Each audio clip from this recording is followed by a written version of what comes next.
स्वागत है आप सभी का एक नई वीडियो में। और देखिए आज से जो है रामलीला स्टार्ट होने वाली है। तो अभी हम पहुंच चुके हैं रामलीला ग्राउंड, राम सेवक सभा, जहां पे हर साल रामलीला का आयोजन किया जाता है। और अभी जैसे स्टार्ट ही हुई है, तो आप सभी को दिखाते हैं आज रामलीला में क्या दिखाने वाले हैं। और सारे जो हमारे नारायण नारायण है माया का जो बंध बिछा है, माया का जो बंध फंसे हैं, जिसमें प्राणी रंग फंसे हैं, जिसमें प्राणी रंग। मुझे ऐसा श्राप दिया कि मैं एक स्थान पर 2 घड़ी से अधिक न ठहर सकूं। तीनों लोग 14 भुवन घूमाया, किंतु नारद को विश्राम कहाँ। नारायण नारायण। किंतु इस हिमालय की परम पुनीत छत्र छाया में दक्ष प्रजापति का श्राप भी स्वयं ही मुक्त हो जाता है। उत्तराखंड का यही प्रभाव है। नारायण नारायण। ऐसे पवित्र और रमणीक स्थान में नारद का हृदय स्वयं भगवत भजन की ओर प्रेरित होता है। बहुत समय से समाधि लगाकर ईश वंदना भी न कर सका। और जो स्वर्णिम अवसर है, इस अवसर को हाथों से कैसे जाने दूं। नारायण नारायण नारायण नारायण।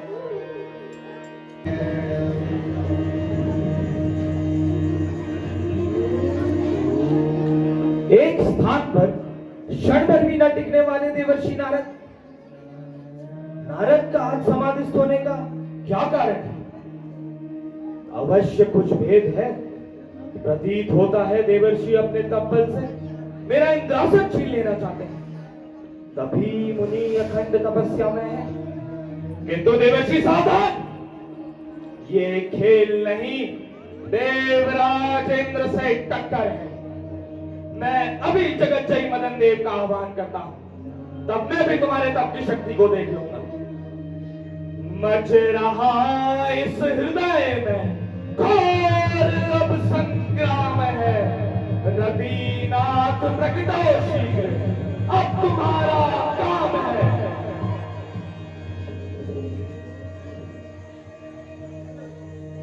देवी प्रणाम। कामदेव सेवा में उपस्थित है। क्या आज्ञा है? आज आप कुछ चिंतित दिखाई पड़ते हैं। मदन देव, वो देखो देवर्षि नारद की अटल समाधि जो मेरी चिंता का कारण है। उनकी उग्र तपस्या देखकर ये इंद्र तथा इंद्रासन दोनों डावाडोल हैं। मुझे अपने पुष्प शरों पर पूर्ण विश्वास है देवेंद्र।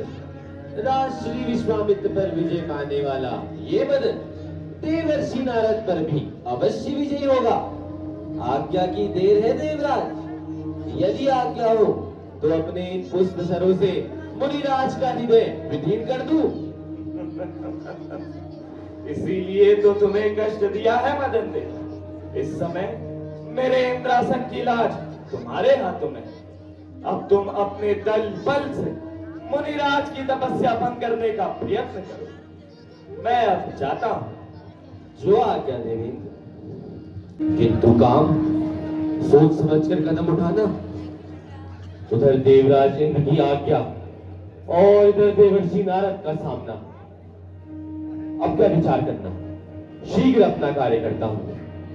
सोच समझ ले काम, तुझे नारद पर तीर चलाना है। ये सादा मोहन भोग नहीं, लोहे के चने जमाना है।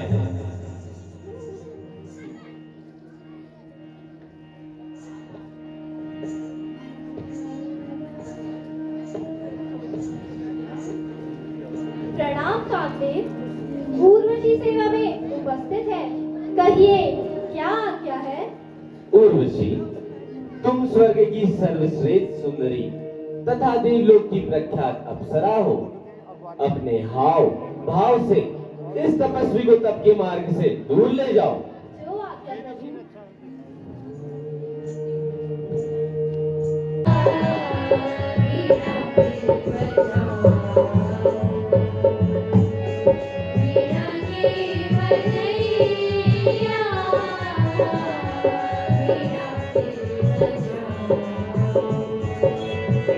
तेरा बाण भी निष्फल रहा, जिसका भय था वही हुआ।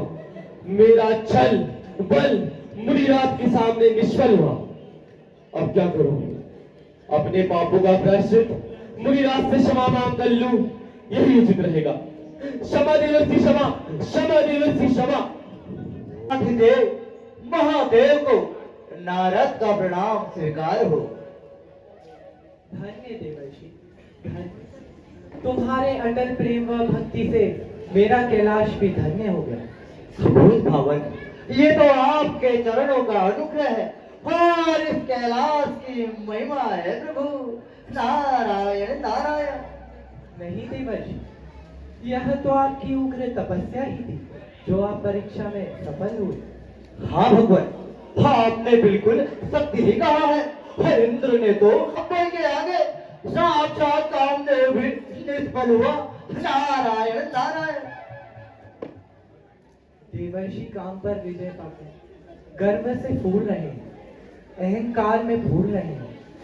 इनका अहंकार मिटाना चाहिए, क्योंकि तपस्वी को अहंकार और दंभ शोभा नहीं देता।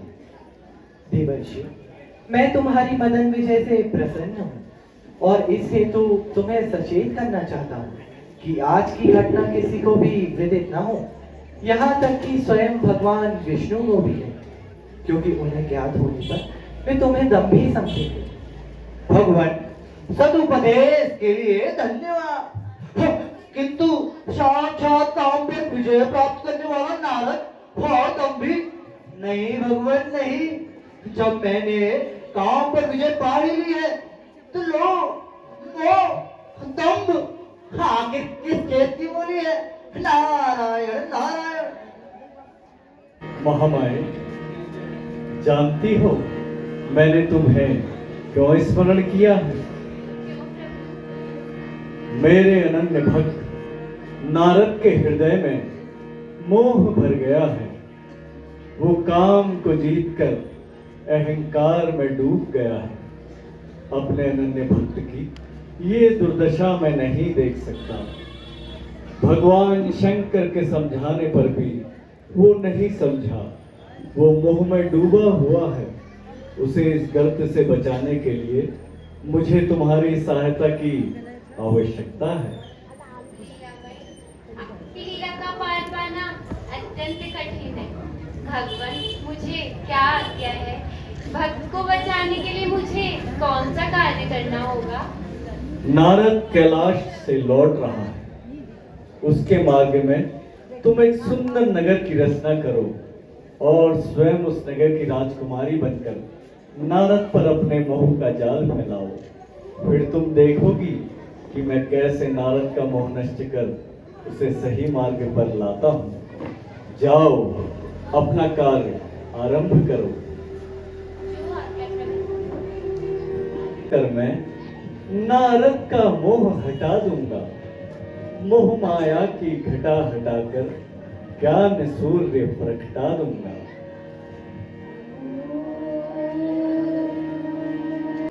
ये अनुपम सुंदरी कौन है? नहीं मालूम।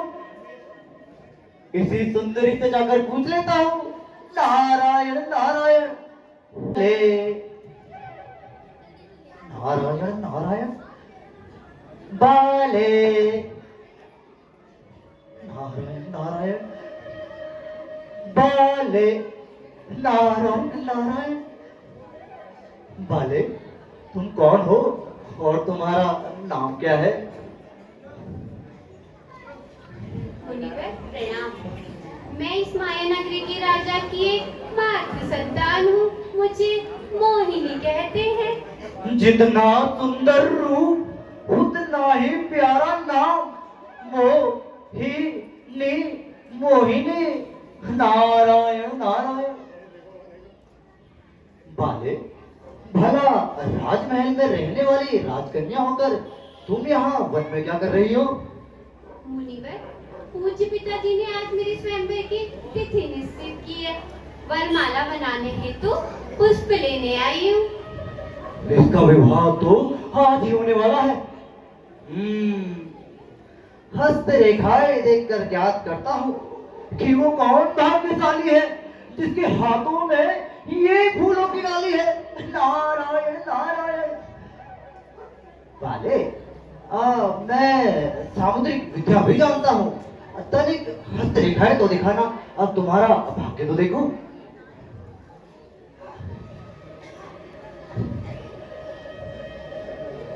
नारायण नारायण नारायण नारायण नारायण नारायण नारायण। मीन मेष मकर कुंभ। मीन मेष मकर कुंभ। मीन मेष मकर कुंभ। लक्षण तो उल्टे ही दिखाई पड़ते हैं। अवश्य ही विष्णु स्वरूप पर पाएगी। अब रेखाएं तो यही बता रही है। किंतु मैं ऐसा नहीं होने दूंगा। इस अनुपम सुंदरी पर तो नारद का हृदय आ गया है। आप चाहे जैसे भी हो, चल बल कौशल, इस सुंदरी को तो मैं ही हस्तगत करूंगा। हाँ, यदि भगवान से उनका स्वरूप मांग लूं तो मेरा काम बहुत ही बन जाएगा। और फिर भगवान तो भक्तवत्सल है, मेरी प्रार्थना अवश्य ही सुनेंगे। नारायण नारायण। नरे हरि रूप में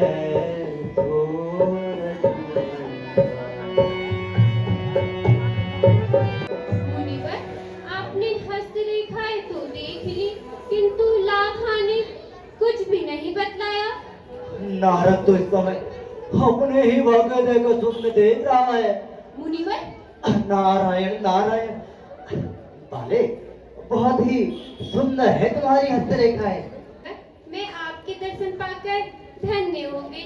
अब आज्ञा चाहती हूँ। माता जी राह देख रही होगी। जी तो नहीं चाहता, अब जाने को कैसे कह दूं? अच्छा, जाओ बाले, तुम्हारा कल्याण हो। तो मैं जाऊं मुनिवर? जाओ बाले। तो मैं जाऊं मुनिवर? जाओ बाले। मुनिवर, नारायण नारायण। तो मैं जाऊं मुनिवर? जाओ बाले, तुम्हारा कल्याण हो। प्यारे नारद के हृदय में ब्रह्मचर्य से गृहस्थ बनने की धुन समाई है।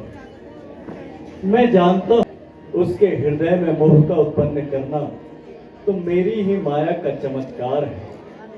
मेरी माया ने नारद को बड़ा नाच नचाया और इसी माया में पड़कर वो मुझसे हरि रूप मांगने आया।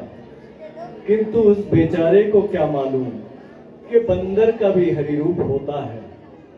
मैंने भी बंदर का रूप लेकर अपना पीछा छुड़ाया। बंदर का रूप लेकर नारद स्वयंवर में गया है।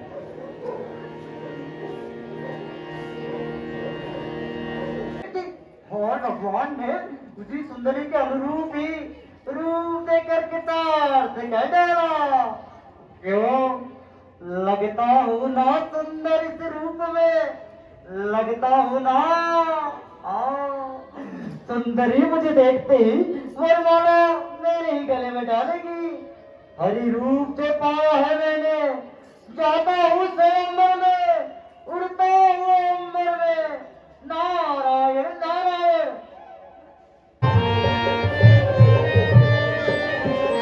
श्री राम सेवक सभा नवीन चला।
अब देवर्षि का पारा पूरे तापमान पर है।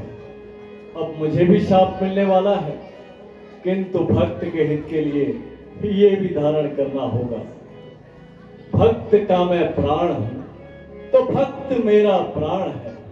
भक्त है भगवान का, तो भक्त का भगवान है। मेरे भगवान की बड़ा भक्तवत्सल दया सिंधु कहलाता है। अपने आप जीत सागर में दासियों के संग विहार कर रहा है।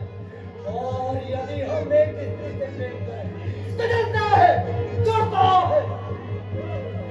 अब भक्तराज का पारा अत्यधिक बढ़ चुका है। अब मुझे भी शाप मिलने वाला है, किंतु भक्त के हित के लिए ये भी धारण करना होगा। रहेगी ज्वाला और अपमान की अपनी मेरे हृदय को पागल बना दिया है।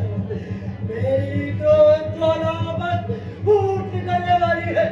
ओ गौरव पे विहार करने वाले विष्णु, जिस प्रकार आज मैं स्त्री विरह में वन वन भटक रहा हूँ, ठीक उसी प्रकार तुझे भी गौरव छोड़ भक्तियों लोक में जन्म लेना होगा।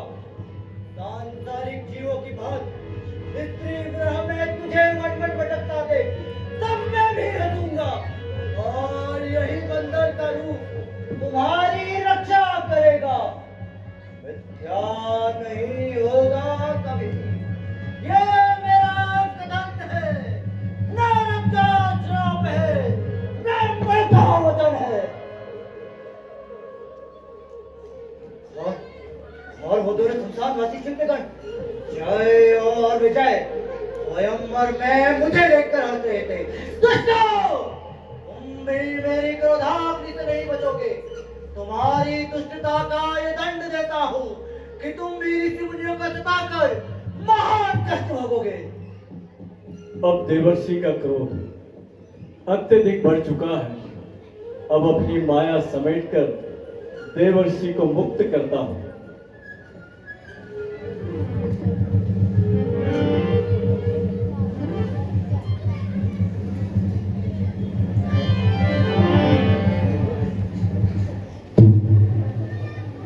ये कैसा चमत्कार है? अरे अरे वो सुंदर नगरी कहाँ गई? अवश्य ही कुछ भेद है, ध्यान लगाता हूँ।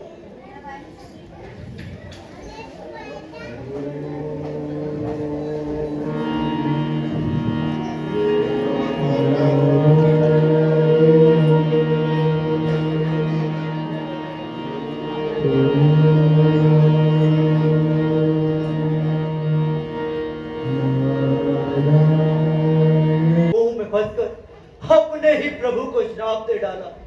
क्षमा करे भगवान क्षमा, दया करे प्रभु दया।